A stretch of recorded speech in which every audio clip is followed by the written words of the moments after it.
Hey everybody, and welcome to the Chapter 8, Section 5, Video 5B. Okay, remember the last time we said that this section was a little bit on the longer side, so I decided to break it up into two separate videos. The last video was just on the Black Death, and in this one we're going to talk about the 100 Years' War. All right, so the title 100 Years' War is a little misleading. It wasn't one single war fought nonstop for 100 years straight. It was actually a series of wars between England and France that was fought between 1337 and 1453. Now, the causes are a little complicated, but ultimately the war started because of the connections between the French and English royal families. Remember when we learned about William the Conqueror back in Section 1? He was a French lord who claimed and won the English throne. And ever since then, there was a deep connection between the rulers of these countries.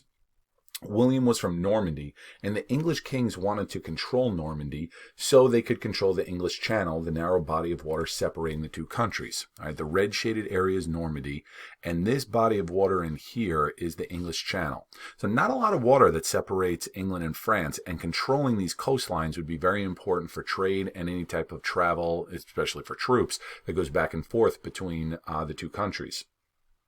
It also started because the English king, Edward III, claimed the French throne since his mother was the daughter of the French king.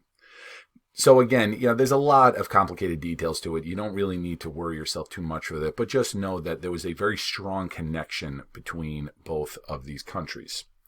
And once Edward claims the throne, years of tension erupt into fighting. Now, initially, the English pretty much handled the French, winning a string of victories.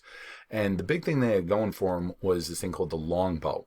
You can also see the English troops up here using them. All right. It gave them a significant advantage. It was a new weapon at the time. And this larger, almost 6-foot bow could shoot arrows farther than the French bows, allowing the English archers to stay out of range. It also could shoot bows with enough power that it could pierce armor. It gave them a big advantage over the French crossbows that you see here. Crossbows were easy to use. They were fairly accurate, but they could only be used for short range. All right, now these English victories seemed like all of France might be conquered by England, but then one of the more unbelievable events in European history took place. And that unbelievable event was about this girl named Joan of Arc. So by the year 1429, things weren't looking too good for France. You look at the map here, all of the purple shaded areas were either English possessions or that were under control of this area of Burgundy, which was allied with England. All right, so the only area that was actually loyal to the King of France was this green shaded area down here towards the south. So it's a very different look than what France is today. So because they had been losing, things were not looking very good. They'd been on the losing end for a while. But that same year, a 17-year-old peasant girl presented herself to the French king. And this girl, Joan of Arc, claimed to be a messenger of God and that God had sent her to save France.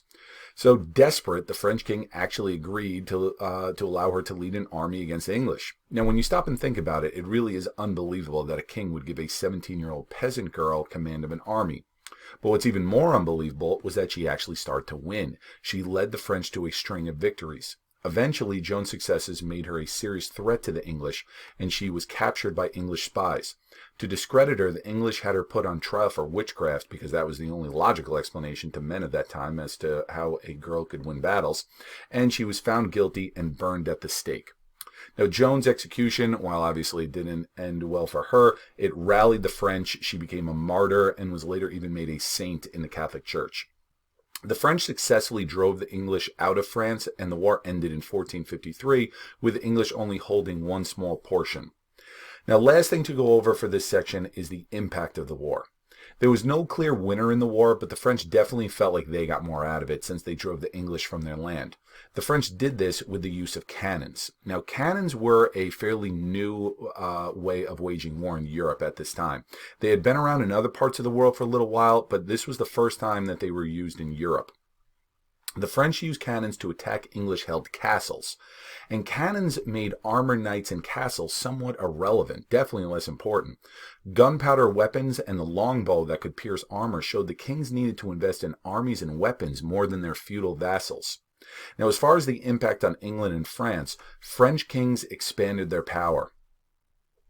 they united France into a single nation. This is what France looked like by the end of the 100 Years' War. Very, very similar to the modern day borders of France. Now, on the other side of the English Channel, the power of the English kings actually declined as the power of Parliament expanded. Remember back in section 1, we said that because of the Magna Carta, the English kings now had to ask Parliament for permission to raise taxes for things like war. Well, England just went through almost 100 years of war. That's a lot of times the kings had to go to Parliament to ask for money. So we're seeing England and France heading in different directions in terms of royal power. All right, guys, that will wrap things up for this section, and it will also wrap things up for Chapter 8 and the Middle Ages.